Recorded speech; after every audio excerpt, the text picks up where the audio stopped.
Masu kallo barkamu da warhaka, barkamu da kasancewa da ku a cikin shirin ina muka dosa. Shirin ina muka dosa shiri ne wanda ke duba abubuwan da ya shafi yara, manya, matasa har ma da tsofaffi, wadda ya zama na cewa matsaloli ne, sannan kuma a duba ta yaya za a samar da mafita da kuma yadda za a samu sauki na rayuwa da yadda tarbiyya zai kasance da dai abubuwa da dai sauransu. Wacce ni Farida Sanusi Muka zan gabatar da shirin tare da abokin aiki na. My name is Amos Paul. Once again, you're welcome to the program. Have a wonderful time with us.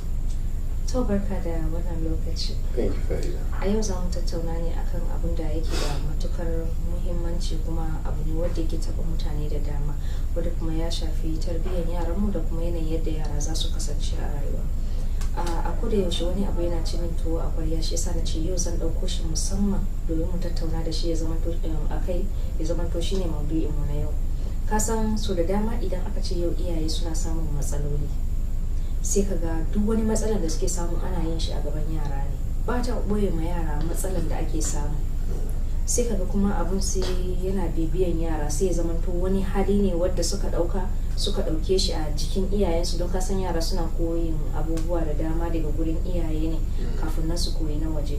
To idan har ya zama na cewa sun saba ganin shi yau da gobe, za su kama to ai hali ne wanda yake nan kowa yana yin shi kenan, sai ka ga sun girma da shi, su ma su je suna aikata ko kuma su yi shi su aikata fiye da ma yadda iyayensu suke. Kama da idan sun samu matsala, sai ka ga ko uba yana dukan uwa ko kuma uwa tana zagin uba, sai ka ga duka ana yin shi a gaban yara. Wani lokaci sai ya zamanto har yaran ma suna iya siding, ko ɗaya ya siding uwansa ko kuma ɗaya ya siding uba. Idan ya kama ma wata rana, idan uba ya ce zai daki uwa ko kuma uwa za ta daki uba, sai ka ga ɗaya ya shiga shi ma ya nakaɗa ma ɗaya daga ciki duka dai da sauransu haka. Kafin ka ankara yaro in ya zo girma, shi man ya aure mata, sai ka ga yana dukanta ko kuma wasu abubuwa haka, ko kuma mata ta yi aure ta zo tana zagi miji da sauransu. To wannan maudu'i ne wanda za mu tattauna, don na tabbatar yana da matukar muhimmanci, kuma mutane da dama abubuwan ɗin yana damun su sosai. To a masu sauraron mu, kun ji maudu'i da za mu tattauna a kai. Masu kallon mu kuma bari mu ɗan ji hutun takaitaccen lokacin da idan mun da shirin namu zai ɗaura da kace muna da jama'a.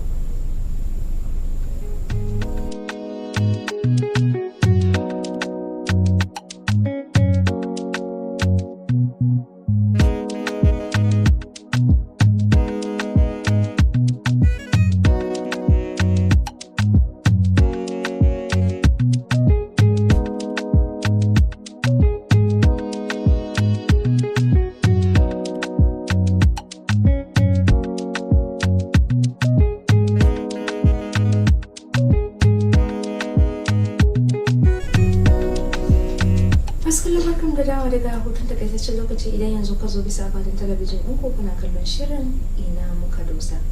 Masu kallo ina muka dosa, to kun ji maudu'i da za mu tattauna a kai. Za mu duba yanayin yadda iyaye idan sun samu damuwa a tsakani, yadda wasu suke exposing ɗin shi a gaban 'ya'yansu, sai da ya zama to habit, abu ne mai kyau ko kuma mara kyau, sannan kuma yaya ne za a iya tackling wannan abu ba tare da 'ya'ya sun sani ba ko sun san wani abu yana faruwa.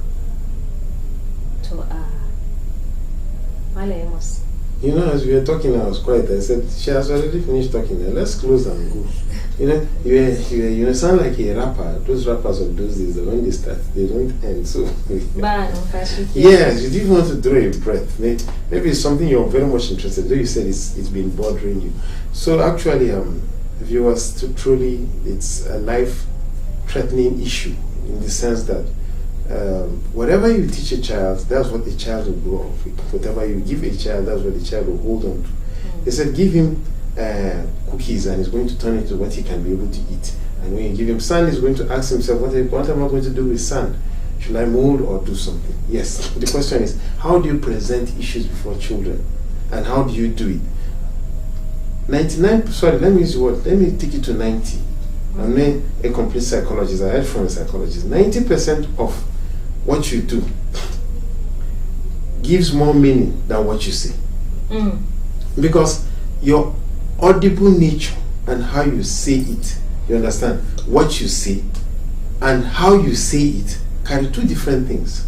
So if as you're saying it and you're not saying it with the way you're meaning it, then there's a problem. Your children are listening to what you're saying to them, but they're looking at your body language and how you're approaching it. So if today you tell them that if you climb that tree, this tree is bad. If you climb it, it's a big crime. And then tomorrow you climb that tree. You told them it's a big crime. No, forget the laughter. Laughter is different. Laughter does not matter. But the major thing is that if you climb that tree, they've seen that your body has gone to climb that tree. They say, wait, Daddy said we should not climb this tree, and he's climbing. What does that mean? What is different between Daddy and us? But when you say, as children, you should not climb trees, only adults, then they understand that you have made it clear to them that children should not climb trees unless they become adults. You understand? You have sent a message and it's clear that if they see you climbing, don't climb. But notwithstanding, when you come out and say, fighting is not good, though, don't do this, then tomorrow they see their father fighting. Maybe it's fighting a conductor. Forget what you even see with the parents. The one they even see outside. Or they hear a story. Daddy says crime is not good, and they see their father in EFCC net. They say, what's Daddy doing there? He committed a crime. But Daddy said this thing is wrong. You understand? Now, they are looking at your actions and your behavior.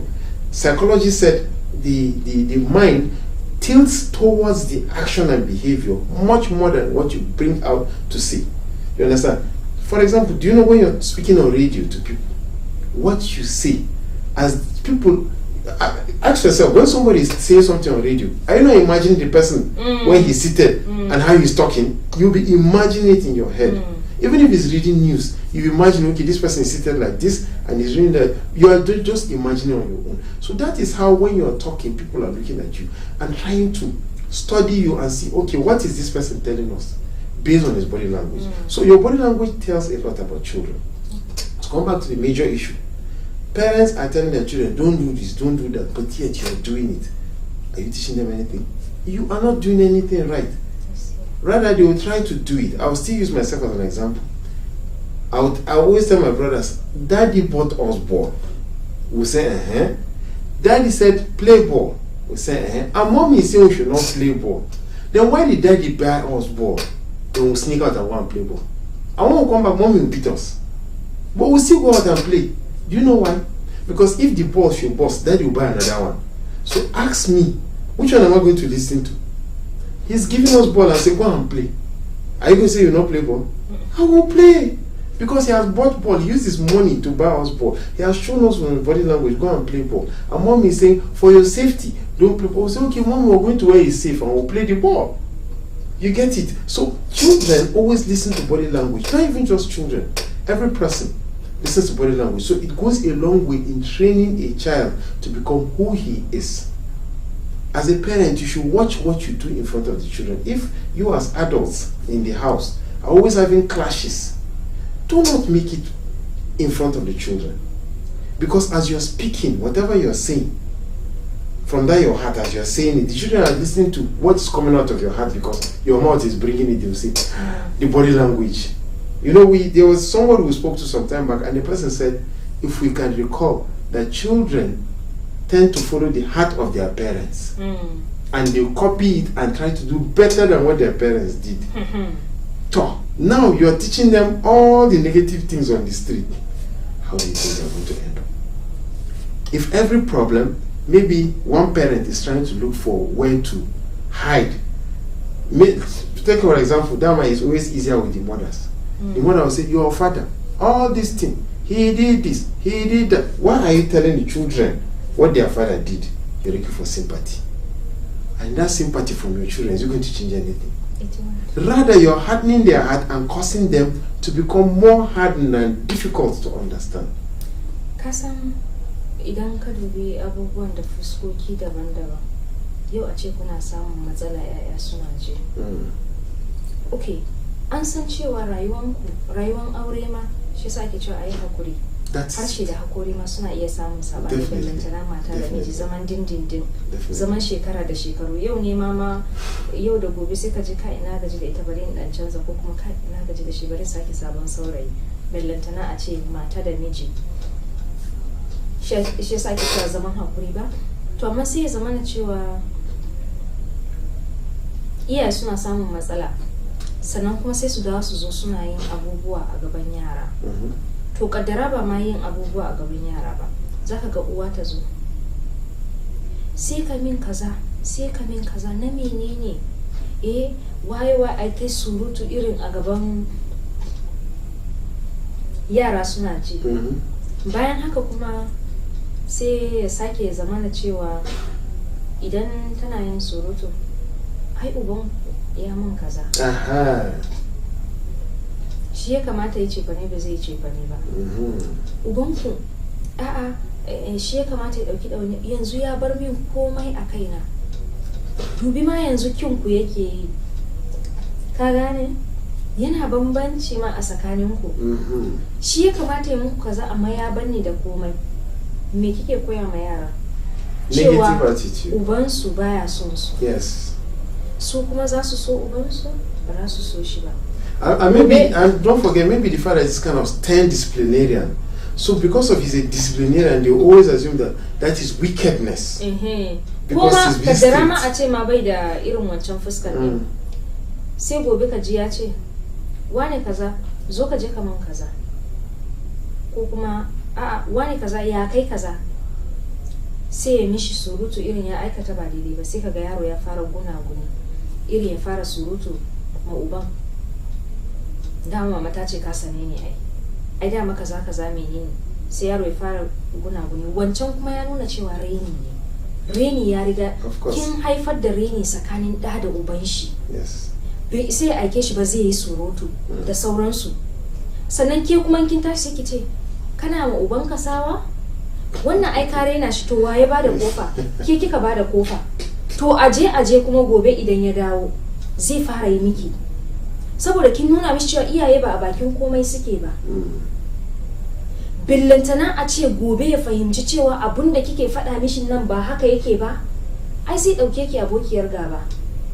Ko kuma ya zama na cewa uban bai mora ba, ke ma kuma ba za ki mora ba. Gobe an tashi kuma sai ce dama ma na ta gaya mun baba na ba cefane yake ba, ita take cefane. Hakan ya nuna cewa dama ba maza suke yin cefane ba, mata suke cefane. To mata na ke zaki cefane ba ni zan yi ba. To haka wancan ya je ya kai wani wuri kenan. Ƴaƴan shi su ma suka gani, su ma su ce to yanzu ai daman gina gida ma ba haka bane, mace ke gina gida sai ta aure namiji ta sashi a ciki. Shi kuma ya ce to gidan da kakana ya saka kakana a ciki, babana shi ma ya gina gida amma baya cefane, to ni kuma ita za ta gina gidan sai ta aure ni sai in zo in zauna. Irin abun sai yana kara canzawa. Renin din yana zamantowa ta fanni daban-daban. Zaka ga yaro ya tsaya yayi rashin kunya har uban shi ya dauki itace ce zai dake shi, sai ka ga ya tsaya irin yanzu kirjina ni ma yayi daidai da na babana. Yes, you know, there's something you said that made me remember this statement. You know, we always hear this word love.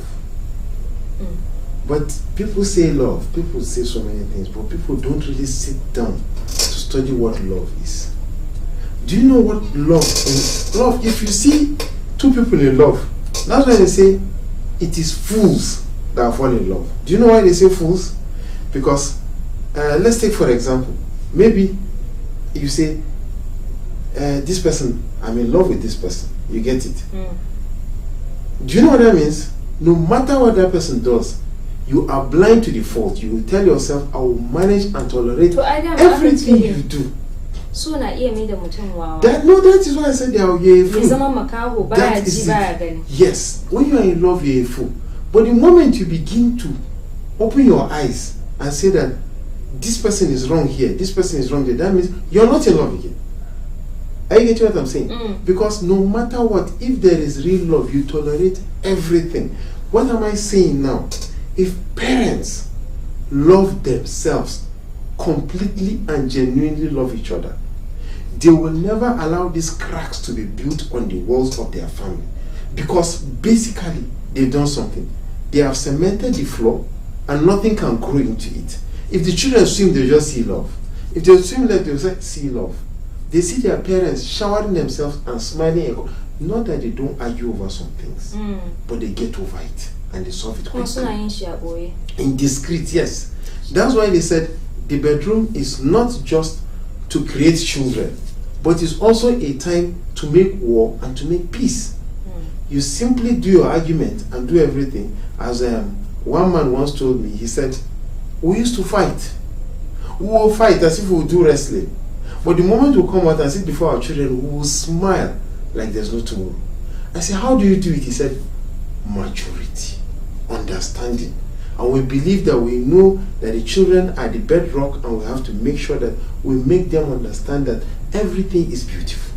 That even if we don't have money to manage them, they don't even know, because we don't say it. We find a way of covering everything, and then it moves smoothly.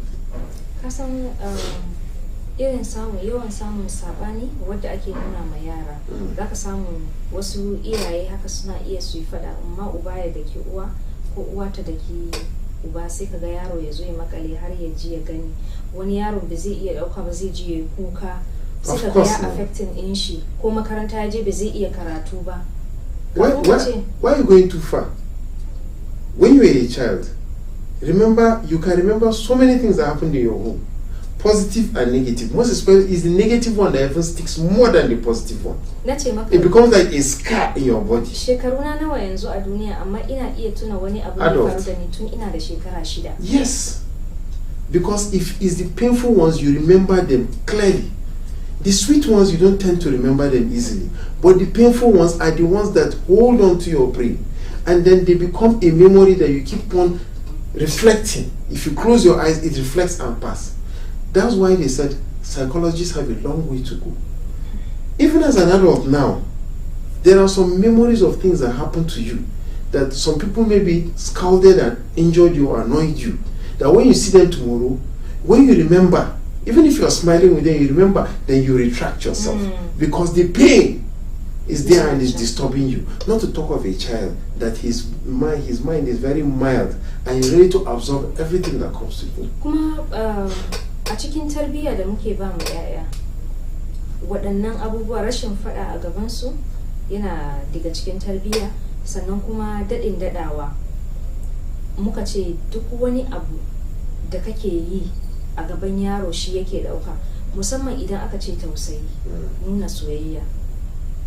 Idan ka nuna ma yaro soyayya, kuka nuna ma junanku soyayya, a ce uwa da uba, soyayyan yaron zai tashi da shi, kuma zai kaunaci mutane a waje ko kuma a cikin gida, wadda za ka ga da wuya ka gan shi yana fada, da wuya ka gan shi yana daga murya.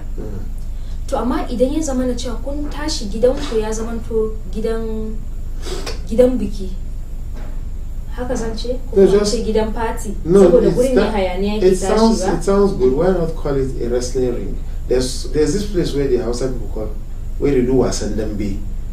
You know, it's noisy, they are cheering and some people are fighting and you're cheering. To kasan wasu za su yi fada din da hannu, wasu kuma asali ihun ne suka saba. Yes. Kafin ka ce me, idan ka ji wani yaro karami wanda yake koyan magana, idan yayi wani ashar, sai ka juya ka sake kallon shi. You know, saboda abun da ya tashi kunnen shi ya saba ji har ya iya ya rike a kwakwalwan shi. Kasan yara suna iya su tashi ba su iya magana ba. Yes. To amma kuma maganganun sun zauna a kwakwalwan su, tunda zaka ce je ka dauko min kofi, sai je dauko kofi ya kawo maka. Dauko min zani, sai ya dauko ya kawo. Ɗibo abinci zai iya ɗibawa, amma ya furta bai furta ba. So ya gama storin wancan abubuwan duka a kwakwalwan shi, ya ma san menene. Ran da bakin shi zai buɗe ya fara magana, za ka yi mamakin abin da zai fita bakin shi. Of course, because he has been learning it from around him. Let me ask you a simple question. What do you think? Does temper solve any problem? Anger. Let me use anger. That's negative temper. Does it solve any problem? Babu. That is it. You see, why I'm telling you this is because I saw a scenario. Something happened between a man and a woman, and he was talking to his wife. Do you know what she did? She came and stood in front of him, and she was hitting him with her chest. No, she didn't use her hand. She was using, as if she was chesting a football. She was like, "You must kill me today. You must kill me." She was hitting him. Yes, and that's what she's praying for him to do. So that it will be that he is the one that started the violence. Now she's taunting him to do what he's not supposed to do. So you can imagine. Now, basically, I want to believe this guy came from a home with a good upbringing, because he was not answering her. He was walking away and she was following him and using her chest. I say, you must kill me today. Kasan ka tuna mun akwai azumin da ya wuce din nan, that's watan 3 kenan. Azumi bai wuce kwana 3 ba, akwai abin da ya faru ta gefen Gombe Bauchi din nan. Wani mutumi do yana da mata 2 sai je amarya. Abun bude baki yake siya, so ya je ya siya, suna da yaran su quietly show, so ya siya sai ya zo da shi.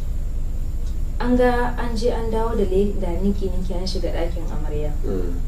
Sannan kuma da ya tashi sai ba su zilli-zillin kankana ne ko mene nan ya ba su. So sai ita uwar gidan ta riga ta san halin mijin. Sai amaryan ta ce ina ba zai yiwu ba, ai wannan rashin adalci, ta yaya zai yi haka? Uwar gidan ta ce to irin sun yi magana duka tare suka yi surutun, suna cewa wannan ba adalci ba da sauransu, sai fito sai ya hau su da duka, the two of them. Sai uwar gidan ita ta gudu, sai amaryan ta tsaya tana ta baki, ya mammake ta. Makwabta sai suka shigo suka kwace ta, wani a makwabtan sai ɗaya ya kai ta gidan shi, so a gurin ta je ta zauna shan ruwan da komai da komai. Can tana cewa za ta dawo gidan, ana ce mata a ta dan zauna kaɗan, ta dan zauna, so ina irin kafin ya gama hucewa, so sai ta ce ita za ta dawo gida kawai, sai suka bata ta dawo. Ta dawo gidan, abun ya ce ta a zuciya, sai tana ta kan mita, can kawai sai ta fara aman jini. Ba wai ya dawo ya ƙara dukan ta ba fa, da dukan da ya mata kai dai abun ya ce has been done already, yes. Ya riga da kan ba wani duka mai muni har ba, amma kuma da ke abun ya riga ya faru kuma ya dan dauki lokaci, ta zo tana mita, za a iya kiran shi da ko bugun zuciya ko kuma in na ce heart failure mutum yana yin aman jini, we don't conclude this, ko kuma menene za a ce, let me clarify something. So tana ta mitan ta fara aman jini haka da sauransu, sai ta faɗi, mijin ya zo ya samu ga abin da ke faruwa, sai yana ihu yana ce kar ta mutu ta bar shi, abin da ya bai yi don ya kashe ta ko kuma wani abu ba haka da sauransu. Karshen ta sai ta rasu, an zo an arrestin din shi da sauransu. So wancan story din ya ta trending hakan nan da sauransu. So kaga wani lokaci wani yana neman abokin tafiya, maybe ya zo kan lokaci, kwananta ya kare, kawai da ke ta ko kare da ke ta za ta tafi lokacin ba za ta kara ba, to amma kuma da ke ya zo da tsautsayi, wani lokaci zaka ga kana tafiya ga mutum ya yi ta zagin ka, ya ta wawa, kana dan zungure shi daya zaka ga ya faɗi kuma ya tafi, kuma ko zaka mutu kai kisan kai saboda ka zungure shi. Wani ya gama surutun shi kan baka ce mishi komai ba, in ya tafi sai ga ya kwanta ya rasu, sai bara zuwa ce wani ne ya taba shi ko kuma wani abu ba da sauransu. So irerensu suna nan da dama wadda yake faruwa, wadda idan ba wai kana controlling zuciya ba, shine hakurin da kake faɗan ɗin. Yes. Rashin hakuri da hakuri wanne ne ya fi bada solution mai kyau? Shi sa nake tunanin hakuri ya fi bada solution, because no, but of course, kai surutu kai wayewa bai san canza komai ba. As I used to call it, hunger does not solve anything, rather it makes crazy complications.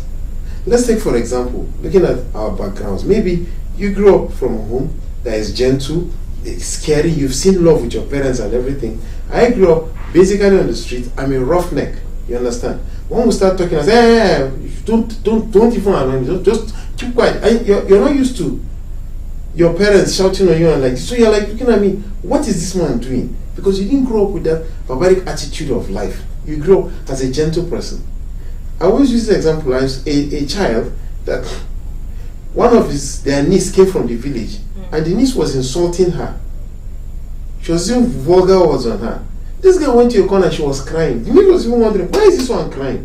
So the mother that understands that her daughter is not used to vulgar words came and was concerned. She said, Mommy, she said this, that. She said, don't worry, ignore her. Calm down. You can imagine something that somebody will say, what is that? I can rub it like cream. But no, the child is making it, this is painful. Because the child grew up where love is the watchword. You understand? Love is the watchword, and that discipline has been given to the child. So basically, the upbringing of everybody matters in a long time. As I was telling somebody, I said, how do we make Nigeria better? It is by us making the younger and next generation to grow up and say there's no corruption and there's no breaking of the law. and it will be better. So how can you stop that? Hey, I like that. And you see, based on what you just said, that is the bane of the family, that we are not able to stop the violence between husband and wife, and then it will continue, generation moving on, generation and generation. Somebody said the rich man is a fool, but the rich man, you never hear him doing mad things, because he has. Do you know to an extent, the rich people know how to give their children better discipline than the poor man, because the poor man is mostly a roughneck, and the rich man has taught his children tradition of respect. Ka san wani abu kafin in faffaɗi wasu abubuwa, bari mu dan je hutun takaitaccen lokaci. Masu kallon, bari mu dan je hutun takaitaccen lokaci, da idan mun da shirin namu zai dora. A dakacin muna da gaba da jimawa.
lokaci idan yanzu ka zo ko yanzu kika zo bisa akwatin talabijin din ko kuna kallon shirin ina muka dosa. To shikenan, ina muka dosa, inda muke tattaunawa akan abin da ke da matukar muhimmanci ga rayuwarmu da kuma rayuwar 'ya'yanmu gabaki daya. Kamar yadda kake magana da su, shi sana ce za mu dawo kai, to muka ce ɗaya biyu sai ni kuma ɗora. I thought you stole the words right out of my mouth and say you're going to discuss it as soon as you come back. Ana ne kaɗan cewa ne abu kaɗan. Irin kana ce kai ne ka koro magana sai ni kuma na kwace ɗin nan. Bari in bar kaɗan cewa ne abu ɗaya biyu. No, I think I better.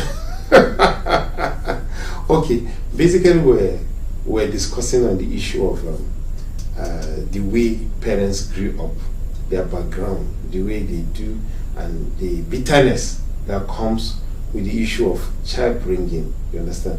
The upbringing of the child, and the way, if you are not properly brought up, the way you react. And we're giving an example of, we just finished an example of a mother that is a violent one. She grew up in a violent home, and then a child, I didn't, yes, a mother, and then now she's taunting him. And then you give us the example of a man that has 2 wives. You remember that example? Na fatuna. Okay. Da sun ka ɗauko magana sun ce bari mu ɗan je hutun takaitaccen lokaci. Okay. Kana magana akan irin yadda yaro zai, irin soyayya wadda ake girmar da yara da shi, har ka bada misali da yarinyar da an cinta ta zage ta kuma ta ji tana kuka haka da sauransu. Yeah. Continue. As the man, how someone was saying, na baki gari. Well, idan aka ce yau in aka dawo kan maganar soyayya ko in ce kauna a tsakanin yara, yau a ce misali bari kuma ta wani bangare daban, zaka ga yaro ya tashi inda ake dukan shi, ake hantaran shi, idan ya tashi ba zai tashi da wannan kauna ba, zai tashi da tandararren zuciya na duka. Gobe in ya tashi ya kama dan wani ba karamin duka zai yi ba. Sannan kuma a cikin irin hakan din ne ake cire ma yaro imani a cikin zuciya gaba. Now I remember we wanted to continue the way the rich people bring up their kids and the way the poor people bring up their kids, because the rich ones have more discipline and respect than the poor ones. You remember? That's why they touched your heart. And you wanted to jump. So zan dawo kan shi still. Okay. So irin sai zamana ga yadda yaro ya tashi. Ka san idan zaka duba bambanci tsakanin mai kuɗi da talaka. Talaka sai yayi struggling neman abinci kafin nan ya ci. A gida ma idan ya zamana cewa babba sai kaga ya ɗibi mai yawa. Karami kuma sai a bashi kadan. So that's why there's anger in his heart. Idan har karami ya zamana cewa yana da ɗan ƙarfin da zai iya daki babban, to zai iya kwacewa. Sai zamana cewa akwai kaman dambe da kuma rashin imani a tsakani. Akwai talakawa fa waɗanda suke tashi da ƙaunan juna saboda an nuna musu ƙaunan juna, bai zamanto a cikin wannan talaucin ba. Zaka ga fa ruwa ne idan aka ce to suna kishin ruwa. Akwai wani karamin movie haka da na gani, sun yi tafiya mai nisa wadda babu ruwa saboda wani ibtila'i da ya afka musu. Tana ta cewa mamanta tana jin kishi, ga uwan tana jin kishi, kwadilisho kuma tana da goyo a bayanta. Sai suka dan hangi goran ruwa ne, ruwan kuma dan kadan ne a ciki fa. Tana daukan goran ruwa sai ta mika ma yarinyar ta sha. Sai yarinyar sai ta ce a'a, sai ta ce mata ta ba ma kanwanta na baya. Sai uwan sai ta dauki marfin sai ta tsiyaya a ciki, sai ta ba ma kanin ya dan sha. Sai ta ba ma yarinyar ta sha, sai yarinyar sai ta dan kurba, sai ta kalli uwan, sai ta mika mata, ita mata samu ta kurba a bakin ta. To kaga wannan soyayya ne a tsakani, gashi babu shi wadatacce. To wasu kuma idan ka duba suna Allah ya shigo hannunsu ne, za su cinye ne, ba sa tunanin dan uwansu ya ci ko bai ci ba. Idan aka zo bangaren masu kuɗi, ko a wahale ya samu kuɗin ko ba a wahale ba, shi kadai ya san wahalan da yake sha da uwan da uban. So bara su nuna ma 'ya'yan ga wahalan da suke sha ba, za su yi kokari su inganta rayuwarsu, su ba su wadataccen abubuwa. Ba za su bar su kuma suna fita anyhow ba. Kuma zan faɗa maka wannan, idan ya zama na cewa iyaye sun tashi a wadace, kofan su an killace shi, zai wuya ka ga yaro mai arziki yana fita waje yana guje-guje. Ina ka fito? Makaranta. Ina za ka je? Makaranta. Yana cikin gida, malami extramural lesson yana jiran shi. In ya dawo gida, kokarin shi zai yi wanka, ya dan kwanta, ya dan samu ya huta, ya dauki takardar shi ya dan yi assignment. Ka gane? Amma yaran mu ya fito makaranta, a can din ma wasa ne, a cikin aji ya sallake window, kafin ka ce mene kafan wando ya yage, kafin ka ce mene tsakiyar wando ya yage. In kai haka sai a ce button ya tsinke, an ji maka ga riga ɗaya ya hau sama ɗaya ya hau kasa. In aka kama wani abinci, shi da ba a kawo mishi ba, sai kaga ya zo ya danne shi ya kwace saboda ya fi shi karfi. So ire-iren abubuwan, inda kuma an tada shi da soyayya, zai koma gefe sai dai kalle su suna cin abinci, shi ya zauna yana shiru saboda ba yi da abincin. In aka yi sa aka samu dan wanda aka kama abincin shi ma da imani, sai kaga ya dan sharing, ya dan bashi wani abu domin ya ci. So ka gane, bai kasu wai azin bai biyo ta wai a wadace suke ko a rashin wadata ba. Akwai kauna a cikin gidan ko kuma babu shi. Wannan kaunan kadai shi muke lakin da wannan tausayin. Yes, in as much as I agree with you, but I will tend to a little bit slightly disagree in this aspect, because I once saw a man. This man is a carpenter. You understand? He has one wife and he had 3 kids. This man goes to work. His workshop is right in front of his house. So he monitors the movement of his children and he monitors all their activities. And he is strict on them on the people they mingle with. He makes sure he knows the people they mingle with. Now, he's a very hard worker, that he tries to provide for his family the basic things, and he makes them understand something. Do not covet what somebody has outside, but you should be glad of what you have. And the children saw respect in their homes. They saw how their parents were behaving, and they grew up with so much respect. So the issue you're saying is that somebody said a hungry man is an angry man, and basically the poor man is always the hungry man. So, but if you can let... So he's hungry. Yeah, I know, I agree. But the truth about it is that if you can control the emotions, it's emotions, it's feelings, you can get over it. My secondary school, I was trained to be someone that can survive. We're given the survival instincts because we're taken to the bush and we went for exercise. At times, you will do some kind of training from morning to evening, and where you learn how to control, how to drink water, and how to eat food with small ration. And then you'll be able to manage yourself all through the day, and you learn how to sleep in the bush and be able to survive if there's anything that comes upon you. Now, it is a way of disciplining you to be someone that can be able to endure and take all manner of things, because they will send so many trials upon you, things that are going to test you and push you. And you're not alone. You're in a group. They will teach you how you can work as a group. Now, what are they trying to do? They are trying to bring out that leadership from you, because they bring out the endurance quality in you, the tolerance quality in you, and the complete being able to encompass and learn from others, so that all of you will learn how to share and be as one. If there is no bond, it comes to be. What am I trying to say? So, if you look at our backgrounds, it matters a lot. It takes us a long way to be able to see what influence we are able to learn. That's why we said charity begins at home. So if parents are fond of these problems in front of their children, I'm still going to say it's never too late to, because by the time you start now, it goes a long way. Because I have seen there was a time 3 of us are friends, then we're discussing our families. We're in a friend's house, then we saw that the guy's uncle came with a lady. Then later, we saw the lady carry wheel spanner, and she was breaking the uncle's windshields and glasses, window glasses. Everybody was standing. We were peeping through because we were kids, we were scared. What is happening? We see a woman breaking glasses. And we saw that my friend's father, the uncle, and the mother were trying to pacify her, but nobody came close to her. She was wild. In my mind, I was like, what is this? Because I had never seen a woman throw that kind of tantrum and fighting. Now, she is supposed to be his fiancée. He's trying to marry her. And this is what she's exhibiting before the marriage.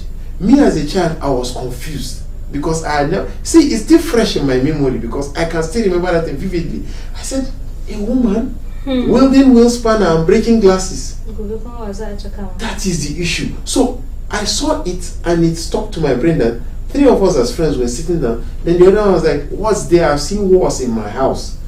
He started telling us stories that I started developing goose pimples because I had never heard of adults doing that thing he was saying. I was like, what? So, if you are able to curtail... Yes. So, it was when I grew up and I got married that my mother told me that her and my father used to fight too. Let's not think they don't fight too. But they do it so that we will not know. That my dad even left us for years. And he went to join politics in our state. And he went far in politics. He forgot about us until when he made it, he came back. He was even trying to marry a second wife and everything. Because he found favor out there. But we only heard the story. We didn't see the story. Because they blocked us from hearing the whole story. So it was when I grew up much later that I started hearing more of the story. I was like, that is it. So such things happened. That is what you show your children as love. You don't make them understand that misunderstandings happen and yet you are able to overcome it. Okay. Idan mun duba yanzu da ke lokaci bai kure ba ga waɗanda suka yi ga sabbin ma'aurata, ga waɗanda suke shirin aure da ma waɗanda ba su shirya yin aure ba saboda idan sun yi, da kuma waɗanda already suna da auren kuma sun jima a cikin shi. Bari mu fara ta bangaren nan daga farko. ga wayanda ba su yi shirin aure ba, waɗanda suka shirya yin aure da wanda ake kokarin yin auren su da sabbin ma'aurata, idan har ya zama da cewa kun koyi irin kun samu matsala haka, kar a faɗa ma kowa. Cikin nan ba ya shi don abinci ba, an yi shi saboda a ci abinci a gefe ɗaya a rike sirri ta wani ɓangare. Idan har ya zama da cewa kika ce bari ki kawo mutum na uku a rayuwanku, to inda aka samu matsala kenan. Very true. Third party kenan. So idan ya zama da cewa even if it's your father, mother, your imam or your pastor, all they are third parties. Ai an ce third party. Anybody. Kuma ka san karin ma na sake zan sake layi. Irin a ce yau ki tuna cewa mahaifiyata ce fa ya kamata ta san komai game da ni. No. Ba haka bane, idan kika gaya mata wani aibu game da mijinki, wallahi ya zauna a zuciyarta kuma ba ta taba gogewa har abada. Har ƴaƴanku su girma su yi aure su haihu tana kallon mijinki nan da wannan fiska. Ke kuma rana ɗayan ya miki daɗin baki zaki manta abin da ya miki, amma su kuma iyaye ba sa mantawa. So idan ya zama da cewa kin samu matsala da mijinki, rike a cikin ki ba ku samu matsala ba, a cikin ɗaki zaki iya fushi da shi. In kin ga dama in ya miki magana kike amsawa, amma ba wai shawara ne irin wai kike amsawa ba. Akwai yadda ake bi ko da an samu matsala a samu solution. In kin ga dama in ya miki magana kike amsawa a cikin ɗaki. Idan baki suka zo gida, in musu maraba, ki behave normal da mijinki, ki nuna mishi soyayya fiye da kullum a gabansu. Ba su san ma me yake faruwa ba. Sannan kuma idan har abu ya haɗa ki da mijinki ko kuma in kina da damuwa, idan kina da corridor, ba ma cikin ɗaki ba fa, saboda kar wani ya ji kuka, shiga corridor ki ɓoye kanki. In ya kama akwai randa a cikin ɗakin ki na toilet, shiga cikin shi ma ki kukanki, ki share hawaye, ba wanda ya sani. How many women will do that? Ka san ba? Everyone wants to exercise his right. I have the right. Then say you guys went for Beijing conference. You believe you have your right, so you want to establish it. You understand? Ka san akwai waɗanda suke yi kuma na gani. Yes. Ba zan ce na yi ba. Let me say something to you. As you were saying it, I was smiling. I said, I will get my own opportunity to talk. This generation, I'm sorry to use this word, is the most impatient generation I've ever seen. Go and study it. Go and look at it. Go and see the statistics of this generation. You will see that the rate of divorce now is much higher times how many there. I don't know. Yes, and the divorce is much more than those days. Because every little thing, everybody will exercise his right and say, I have the right. And that is where the problem comes in. Let me tell you something about a man. Do you want to conquer a man? Play the fool. Okay, kafin I play in full din. I should not explain the fool yet. Bari tukunna. So, irin shiga ki kukan ki ba wanda ya ji. Ki dawo idan har akwai baki, idan akwai mutane a cikin gidansu, kar ki taba nuna akwai matsala tsakanin ki da miji. Idan har kika practicing wannan, dimon kun fara aihuwa, yaran ku ba su taba sanin me ma kuke ciki ba. A gaban su zaki wasa da dariya da mijinki. Zaki wasa da dariya da mijinki, yara ba su san cewa akwai matsala ba. Idan akwai maganan da har ya zama na cewa wadda ya zama to na daga murya ne, da kanki zaki ce shi yara tarbiyyansu. Idan kika gaya mishi haka, duk shedancin da ke kwakwalwar shi, kuma baki gaya mishi da murya da fiskan wani abu ba, ayya yara irin akwai yadda zaki sarrafa ba da sauransu haka nan. So za ku zauna ku yi magana cikin kwanci. Ihu ba za ka iya expressing abin da kake ji ba da ihu, amma idan ka ne suka ce za ka yi shi a hankali, za ki faɗi abin da yake damunki, za ka faɗi abin da yake damunka, partner ka zai fahimta, daga nan sai ku ɗauki gyara ya za a iya tackling, so da a gaba ma kar ya faru. Yara ba su ji ba, bare su zo su yi gado, don gado za a ce, bare su zo su yi gado abin da ba shi ba. Sannan kuma abun da yasa na ce ga wayanda ba su ma yi shirin aure ba da wayanda suka yi shirin aure da wanda ake kokarin auren su da waɗanda suka yi sabon aure shi sa na fara shi daga farko a farkon auren kuka fara haka so kun zo kun samu yaya ba zai zama to matsala ba to ga masu yaya kaddara da mu kun saba ire-iren waɗannan ai lokaci bai kure ba za a iya dainawa ku zauna ne fa kawai ku fahimci juna wane kaza ka san cewa yaran nan suna daukan kaza baka lura kamar suna mana gani kamar sun fara raina mu ba don irin shi yana jawo raini ƴaƴan ku za su raina ku kuma ƴaƴa su raina ka kana tunanin yaushe aka yi cikin su yaushe cikin ma ya girma a nan fa nake zuwa fa da daddare in je in siyo mata goruba ko kuma in je in siyo kaza ta ce tana son wannan gobe ta kwanta rashin lafiya ni ne yau asibiti kila ma tafiyan kafa baka samu keke ba da sauransu ka tuna duka wannan wahalan da ka sha ke ma kika tuna wahalan da kika sha har aka zo aka yi nakuda aka haifi ya'ya kuma aka shayar da su ka dinga sayan madara kila babu ruwan nono da sauransu duk wannan fa aka yi ta yi fa tun suna tsumma a sai famfas ayiwa har suka zo suka girma sannan dan da kake gani gashi a sanadin ka same shi tun yana cikin tsumman shi yanzu wai ya kai wani wuri har ya fara rena ka ko kuma har ya fara rena ki oke to daga gurin mu ne to ya kamata a ce mun gyara gaskiya mai gida ya kamata mu dauki gyara shikenan ku yi maganar fahimta sai a dauki gyara soyayyan nan dai da kuka ki dole ku rene min shi a tuna dan abubuwan da aka ringa yi lokacin da ake neman juna a dan gyaggyara wasu abubuwan din it's never late ko da a ce yaya kasance kaddara ma da kun ta hayaniyan din har ƴaƴan kuma suka zo suka fara aure sai kuka zo kuka gyara za su ce a to abubuwa fa sun canza yanzu ga waɗanda fa ƴaƴan sun riga sun girma kenan haka kuma ga ƙanana masu tasowa don Allah a yi gyara irin abubuwan don a zo a samu okay ina ji. You know, to somebody now, there's somebody that has a problem. As you're talking, he's just looking at you. Farida is blame blah blah blah blah blah. The question now you should ask yourself is how many are ready to create change in their lives? That's the question. Because yes, the truth is there. You are not supposed to do this, but the person is now telling you something. Look, when I was growing up, my father does not even greet his wives. It's when they greet him in the morning, he's passing everybody's room and they all come and squat in front of the house. He will raise his head and pass like Lord Bobo, and then you will do like a lord. As far as he's concerned, he is a lord in his house. And the women are the slaves that give him children and feed him. Times have changed. Those things do not operate again. You have to sit down and talk and discuss with each other. Most especially, then education was not there, but now there is proper education, and then everybody understands what it feels. There are some places you go to, culturally, they will tell you that the first male child is someone that even his mother does not talk to, true or false? Okay. She cannot even scold the child. So how do you correct that child? So what am I trying to say?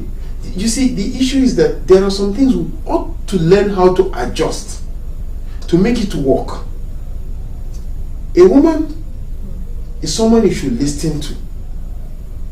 No matter what, you must be able to listen to your family and discuss, so that you don't be someone that everybody is, whatever you say, it must be done. Sorry, ina ba wai na cotton ɗinka ba. No, wala abin da ya zo min cikin kaina. Ina irin issues da ake samu na misunderstanding tsakanin iyaye da ake yin shi a gidan yara. Idan ma daman yawanci ma za ka samu iyaye mata ne suke yawaita daga murya a gaban yara. Of course. Who has a voice? It's the woman that has a voice. Who knows how to shout? It's the woman. Okay. But there's some men that throw tantrum. Suna yi, amma kuma ba su da yawa ne a cikin. Yes, that's true. Mutane ɗin. Zaka samu maybe like 40% out of 100. That's plenty. No, 40% out of, as in 4%. Okay, that's better. 4/10. Okay. 40/100. That is plenty. It's okay. It's okay, I understand. Okay, 4/10. It's the same thing. It's still plenty. to amma kuma still dai at least an samu shida waɗanda ba sa yi an samu 4 kuma bisa ga yanayin yadda aka tsinci kai din. You see, just like I said, who did anger help? Who did nagging help?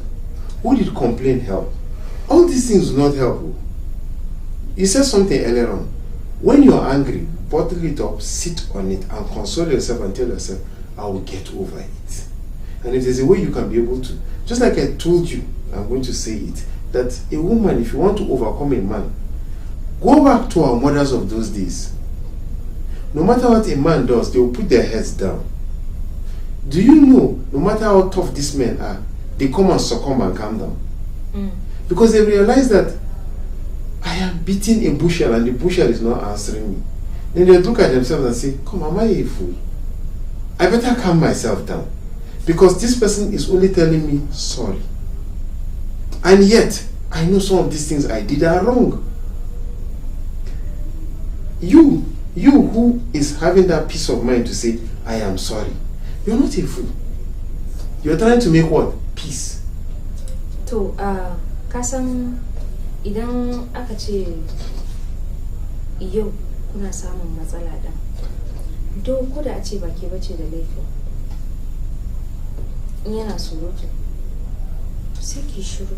That is just kasan ba cewa I'm sorry kai hakuri na yi laifi ba san sake ba wani fa kaman kana kara jinjarin nashi. That person, so amma idan ka karance shi, yes, I understand, that person does not have a good home training. I will say that to you, and I'll say it to anybody. The moment you don't listen to sorry, someone told me this thing before. They gathered and sat me down. You did this, you did that. I said, I am sorry for these offenses that you. In fact, they started feeling guilty because they know that some of the things they accused me are not true. So they became confused. They said, why are you in a hurry to say you are sorry? I said, but what do you want me to say? To akwai waɗanda kuma in ka ce I'm sorry kaman ka kara zuba fetur. I know, that's what I'm trying. That's what I said. They don't have good discipline. To irin shi kuma in Allah ya riga hada ka da su. In yana surutu sai ki shiru. You know, silence is rude. Idan har ba da hakurin zai zama matsala. Ba za ka ba da shawaran cewa in yana surutu ki magana ba. Dama ki bada hakuri ne. Yes. Idan bada hakurin din kuma shi asalin irin wanda an bashi hakuri ne yake ƙara fashewa kuma sai ki shiru ki bar shi. Ya zama surutun gaba. Okay, let me ask you a question. Do you think by keeping quiet, you think it's going to pacify that person? Don't you think that? Mutanen fa daban-daban ne. Okay, because waɗanda in ka ce musu sorry din kaman ka kara ne. Akwai waɗanda suna jira ka ce sorry din. So the best thing is you just keep quiet and be looking at the person because you know. Wanda kuma yafi bukatan ki shiru din shine kin yi respecting din shi. Mutane suna nan kala-kala. Wow. Akwai waɗanda in kin ce sorry kaman kin kara zuba abu. I think those people need serious psychiatric analysis. To kuma ba za su je maka ba? Of course, we have that problem. To shi yasa a shawaran din idan har shi ya zama na cewa wanda bai son ki ce sorry din ne to ishiru ki kyale shi. Ka san cewa duk yadda namiji ya hau in kika shiru kika ce okay mu je a yadda kake so din. Idan ya zo ya sauka akwai lokacin bayani sai ki zo ki same shi kin san cewa ya sauka duk haukan shi ya riga ya sauka. Wani kaza abun da ya faru ɗazu din nan ba yadda kake tunani ba ga yadda abun yake ga yadda abun yake ga yadda abun yake sai ku fahimci juna. So you think you will listen then?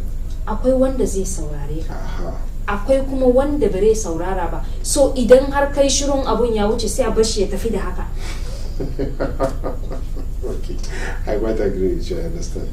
Idan muka dawo bangaren so yanzu yadda za a samar da solution muka dawo tunda mun gigin da exhausted the problems. Yes.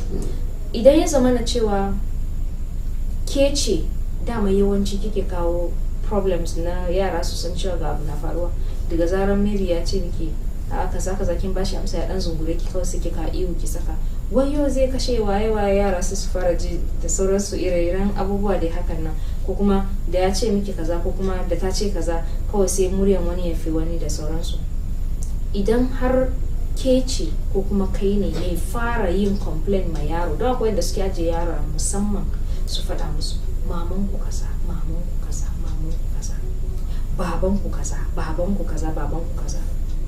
Amma kun san cewa yau da gobe yaro idan yana kallon ke kina yawan complain sai zo ya fahimci cewa dama ke ce mai problem ɗin, zai yi tsane ki, tsanan da kuma babu wani abu na canji.